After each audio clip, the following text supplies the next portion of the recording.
Let's meet someone who's turned a passion for innovation and sustainability into one of Australia's most successful meal kit businesses. I'm Kate Save. The Inspired CEO starts now.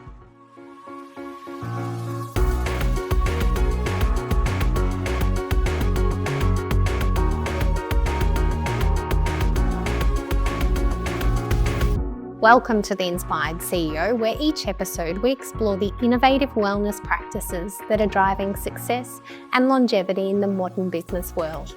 In this interview, we chat with Rolf Weber, the co-founder and CEO of Marley Spoon. Marley Spoon has scaled into a household name while staying true to his mission for reducing food waste and creating a more sustainable food future.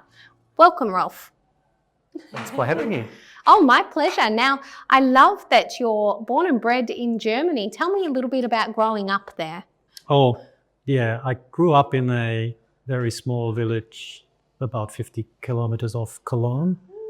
And very, very different to how I'm living now or how my kids grow up. How old are your kids as well?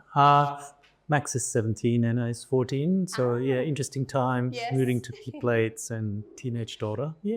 Yay, yep. I'll ask about that later. It's good fun. So, a very modest household, policeman father, retail. My mother worked in retail, odd jobs, all these kind of things. And the area I grew up with was heavily formed and shaped by mining, so open cut lignite mining, power generation around the doors. So everybody was kind of more blue collar work than white collar. But overall, great childhood, right? Growing up in the village, forests around, you can just, after school dart off and kind of, have a lot of mischief. Yes, and no technology. No technology, do stuff, kind of you go to jail for it today as a parent to let that happen. We climbed on trees, roped down. My uncle had a little property and we built a big cubby house ourselves from leftover material, started fires, good fun. But overall, I also learned that kind of in that environment, I probably wouldn't thrive as much as I could. Due to blue collar, there was a suspicion to entrepreneurship. Everybody, standing out with success by running a business or something else was looked at with suspicion. It's kind of, are they so successful on the back of the workers? Oh, and really, really weird a little bit. But luckily, again, Germany is great. Great schools, at least at the time that I was there, good education. So, I actually started engineering, did an engineering degree. Amazing. Anyone? Yeah. And, I did learn I wasn't a great engineer, but I moved on. I started energy economics, moved to England, studied there, moved to Hamburg. And so you're very independent, moving around. From what age did you leave home? I left up late actually, kind of in the 20s. Yeah, so I'm not, kind of didn't pack up with 18. So you've moved around out of your home country. Moved around, in hindsight, I probably was searching for something. I didn't quite know it then, but... And some of those retail roles, so IKEA was one here. of them? That was here. So prior to that? So I started working for, I worked for PricewaterhouseCoopers in Germany in the energy supply industry, kind of cut my throat. That was boring. And together with Andrea, after that, we decided to move to Australia. We traveled several times together, even before I backpacked around Australia in my youth. And we said, why don't we kind of give it a go? So we came here for a couple of months, applied for permanent residency, went back to Germany because we thought it would take a year until it is approved, but it only took 7 weeks for whatever reasons. They've been a very German application. And it was the engineering on there. No, it was the way we filed it. It was very easy for the person who did the job, thank you, to kind of just tick the box. Yeah, right. And I came here in 2003 to kind of start up without a job, but with permanent residency.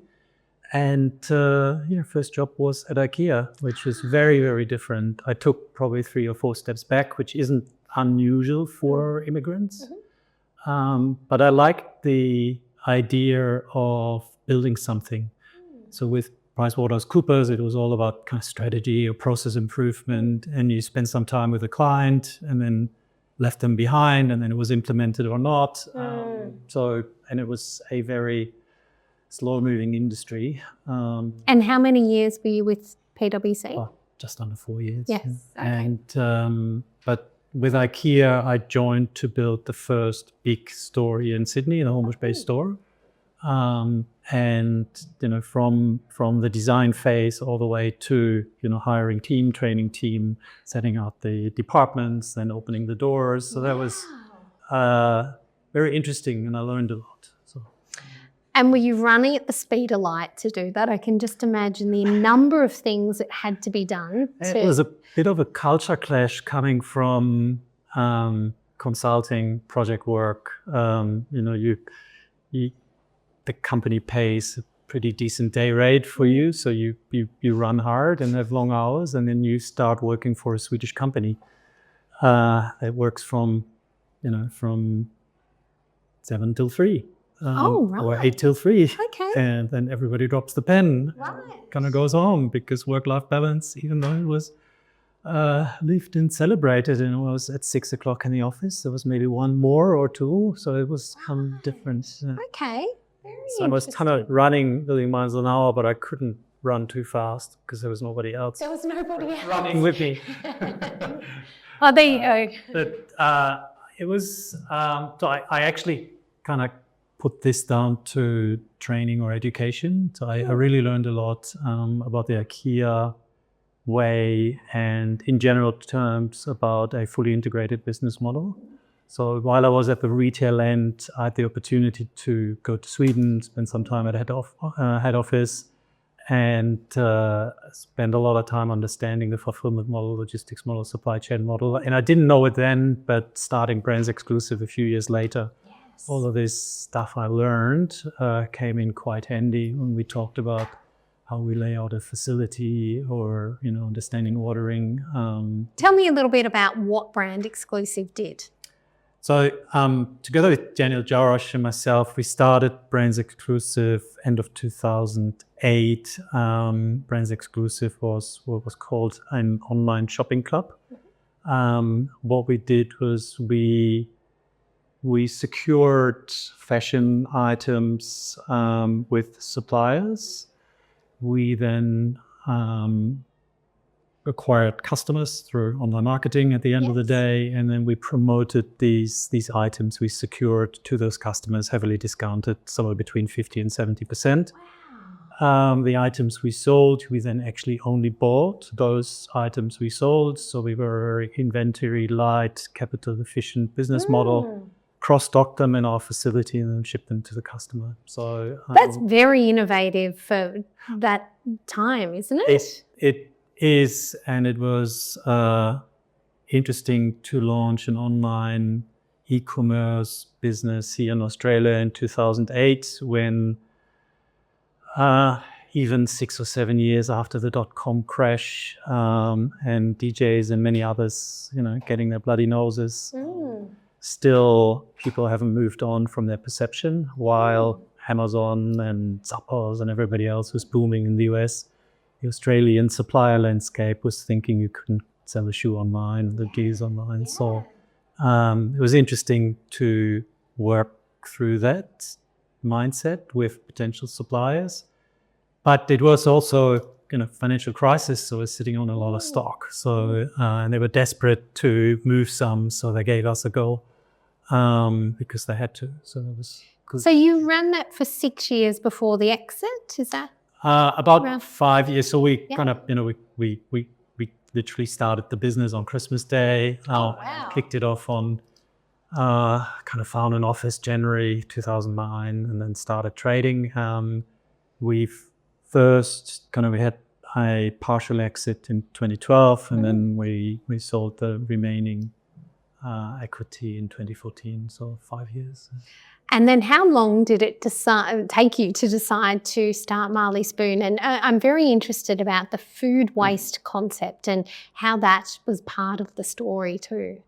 So it took about a year, and it was luck, coincidence, if you like. So we had investors from Europe investing in Brands Exclusive because they invested actually in shopping clubs all around the world, and we met a couple of times to, as a kind of, united group of shopping clubs, which was very good. And they exited fully in 2012, and they really had a good exit. They were with us 2 years, tripled their money, no major issues. So seemingly quite fond of us. And they invested in mid-2014 in Marley Spoon in Germany. And Marley Spoon then looked at the map and said, well, do we want to go to Australia or not? And then Klaus Hommels from Lakestar said, well, we know a couple of guys, maybe they can help build the team. Or, Fabian Siegel, the founder of Marley Spoon in Europe, then kind of reached out. And I flew over in February 2015 to meet the European team, meet Fabian and Till, the founder, the other co-founder, and the others, and decided it was a good idea to get involved. But my first engagement was actually as we called it venture partner for lack of a better name. Oh, yes. My task was to build the team and then bugger off. So I started building the business and the team, but I didn't quite land the kind of the CEO role or the head of operations role. So, and I guess I sabotaged myself on that point because I liked what I was doing. So positioned myself to be a painted CEO by stealth. Yeah. Very interesting. So the point is, obviously, we had good investors, good relationships with Brands Exclusive, and that led to the next thing. If somebody wants to take a learning there, then that is definitely one. And being open-minded about opportunities. So as with Brands Exclusive, I had no idea about fashion, and quite frankly, no idea about e-commerce. And then entering Marley Spoon, I had no idea about food supply chains either. So just being open-minded and understand where you can add or what I could bring to the party versus others. What you need to kind of complement and fill the gaps that I couldn't fill. And I love it, going from fashion and retail to food. You've got one thing in common with the e-commerce and creating teams and operations, but such different products at the end. So what were some of the first learnings in that year when you were doing food, not fashion? I think, I stepped back to kind of why did I get involved with Marley Spoon? And there were a few reasons. So it was pretty audacious with not a lot of capital raised, to actually launch Marley Spoon in several countries all at once. So I like a bit of silliness and ambition. So that was one. So is there something that is a really big challenge? Because I'd like to learn and grow and do stuff I haven't done before. Entering a new industry was part of that learning and growth opportunity, but then also, what could I bring to the party that, I have a bit of experience with, and with Brands Exclusive, I've kind of proven I can scale a business from 0 to 100 million in, team operations, everything else that kind of goes with it. And then what became a little bit more important with age is the product I'm selling, or we are selling at Marley Spoon, is that actually net positive for society or not? I couldn't quite prove that with another pair of jeans or another lipstick. I could make up a silly reason why that would be good for society, but not really. However, bringing or making kind of eating great food easy, that I could see would have a net positive on society over a longer period of time. So the requirements for doing something kind of notched up, but with Marley Spoon, I saw those boxes ticked. So that kind of was the reason to start it off. In terms of challenges, what I learned with Brands Exclusive also then holds true with any business. You just hire for kind of the lack in competence or knowledge on the market. So, I didn't like, would I need to be the one who can develop a recipe? No, not yes, really. that makes And sense. do I need to be a food supply chain expert? No, not really. And when you think about, we set up this business to become large. So we wanted it to be big, and it was venture capital funded. So, I could see that we would hire for those roles reasonably quickly as well. So Amazing. I wasn't necessarily scared, but the flip side is perishable, refrigerated is very hard. Yeah. Yes. So would I do it again? I don't know. Ask me after the couple of Reds, but not knowing is often very good. Yeah, that naivety, isn't it? Yeah. I've done this before. It's Well, it's not that, but it's not only that. It's also about not being indoctrinated by industry norms, which then makes breaking those norms or challenging those norms much, much easier. So when we talked about producing food images, we hired our recipe developer. She was doing, cookbooks. So and she said, I need a photographer, $1,500, $2,000 a day. It needs to be really great. No. Yeah. This recipe stays on a website for 7 days. It doesn't go in a book. It doesn't go on a billboard. This needs to be volume. And I understood volume from producing 10,000 SKUs a month for Brands Exclusive at the time. So that photographer is not as experienced as you think they need to be. And therefore they will come in much cheaper, and I produce 7 meals a day or 10, and not one. Yeah, just getting the job done to its So requirements. this is volume, and for some of our hero shots, happy to invest a little bit more. But so it's just little things like that. You can just challenge how things are done.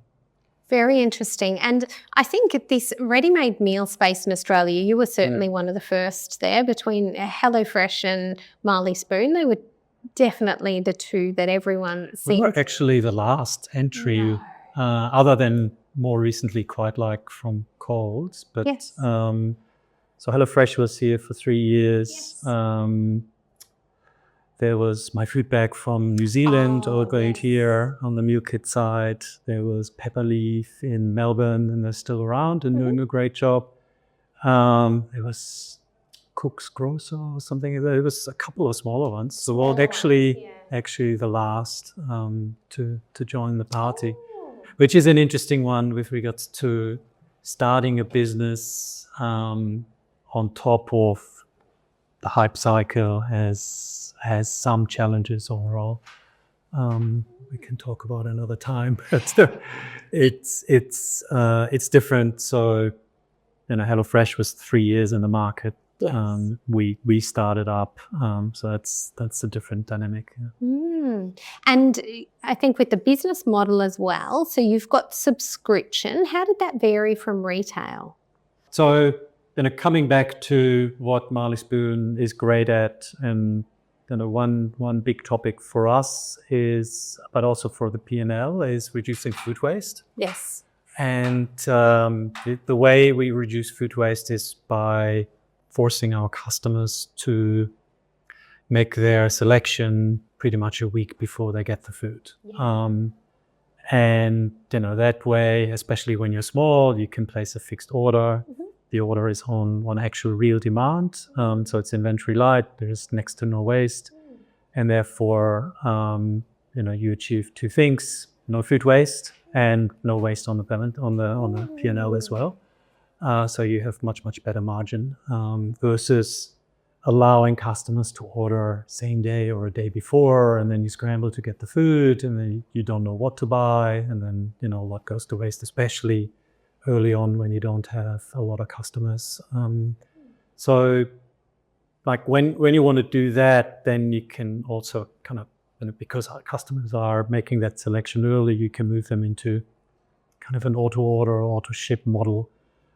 It's been called subscription. It's not necessarily really a subscription because there's no real upfront investment that you kind of work off over a period of time, because you pay only as much as your next order.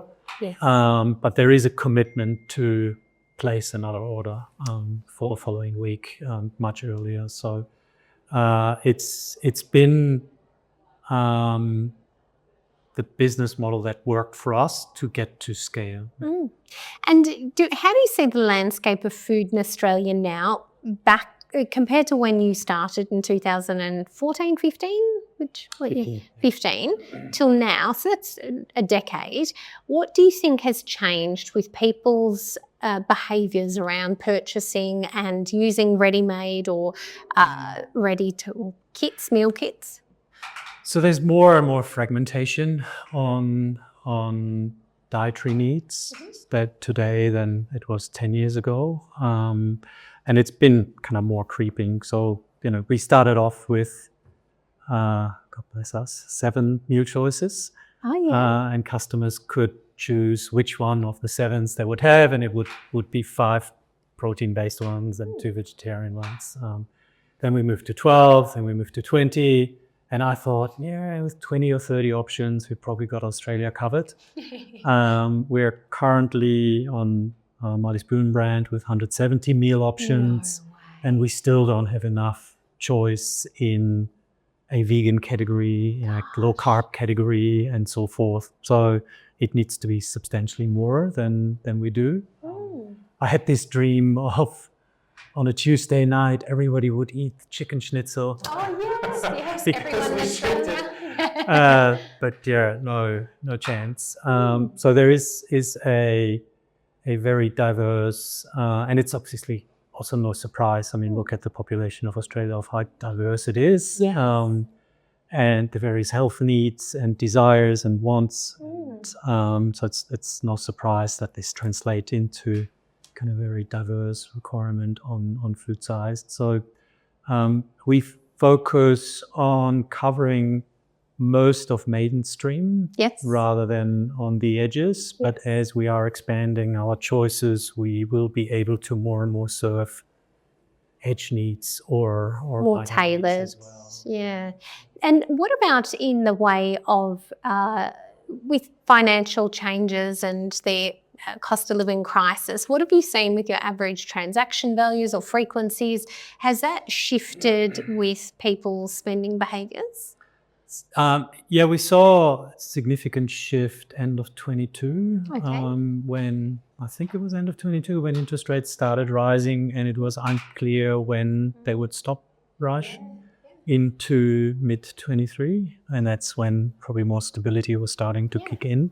And fair enough, people started questioning the need for Marley Spoon, which kind of sits in the maybe essential luxury, or kind of it's not luxury, it's not super premium, but it is a premium. And they did challenge that when your mortgage payments, and I assume lots of our customers have mortgages, quite large mortgages as well, when they didn't know what it would look like in a month or 2 months' time. So they started saving now to secure. So we saw that quite dramatically in that period. But as soon as direction was more down rather than up, and people felt more secure also in their jobs, with low unemployment rate kind of persisting around the 4% mark and not going through the roof, which was also unclear. That led to stabilization quite quickly. And what would you say is your key point of difference from a HelloFresh or a direct sort of competitor? So what we found is our customers buy Marley Spoon for predominantly taste and quality. And we call it at home, we call it the Marley Spoon twist. And it started very early on, where a dish would have roasted almonds, or there's more parsley, or there's some other little thing that is added to a meal to just lift it up a little bit. and that makes it different to what you would normally cook for yourself. Yes. And we've been kind of focusing on maintaining this, even when you have kind of food cost pressures. It's easy to take the parsley off or not chip the almonds and so forth. So we try to elevate our food, just be above, a little bit above of what you would do for yourself. Yeah. And that proves successful. So we see customers, and they do shop around, of course. It's a good way, economical way of feeding the family if you hop from one to another for a while. But we see them coming back for generally the quality of our food, as well as with regards to taste and freshness. And any other changes, I guess, in terms of demographics and who was shopping in 2015 to who's shopping in 2025? Not predominantly, which is something that is more homegrown than change in. So we have focused on either couples or family with a couple of kids, and that's how our product has been set up pretty much up to now.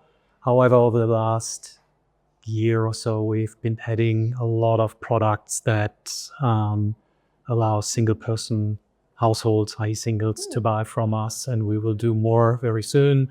We will expand into different portion sizes as well. So we basically, stupidly, if you like, excluded 50% of the Australian households by the setup of our product. Being a larger box and not... Up to now, we have basically a 2-person box and a 4-person box, and that's changing. We see those changes rolling through with some of our competitors, and it makes a lot of sense. So that's something we will invest in. And what do you think's next in the future of Marley Spoon? Where is it headed? So we have been focusing on solving dinner, and making great dinner easy for our customers, and that is all good and well. But there is, with snacks, 35 to 40 eating occasions in a week. Wow. And we're only serving 3 or 4. Yeah. So there's a lot of expansion in what occasion we are serving during the day and during the week. And then there's expansion in around how do you assemble a meal, going from ready to heat, 2 minutes, to kind of quick assemble where, we've cooked the sauce or we have slow cooked the meat already. You do quick kind of, 3-minute spaghetti, and you kind of put it yourself together. That makes sense. So rather than your 15, 20 minutes or something like that. So there's some quick assembly, then there's your normal cook, 30, 40 minutes, but then there's occasions where you want to invite guests for dinner, and then you're happy to invest 1 or 2 hours as well. So it's kind of, I call it expansion on kind of daytime occasion, as well as expansion on the assembly method and effort. And that gives us many, many opportunities for growth. Incredible. So thank you very, very much, Rolf. Very insightful. And this is the Inspired CEO, and we'll be right back.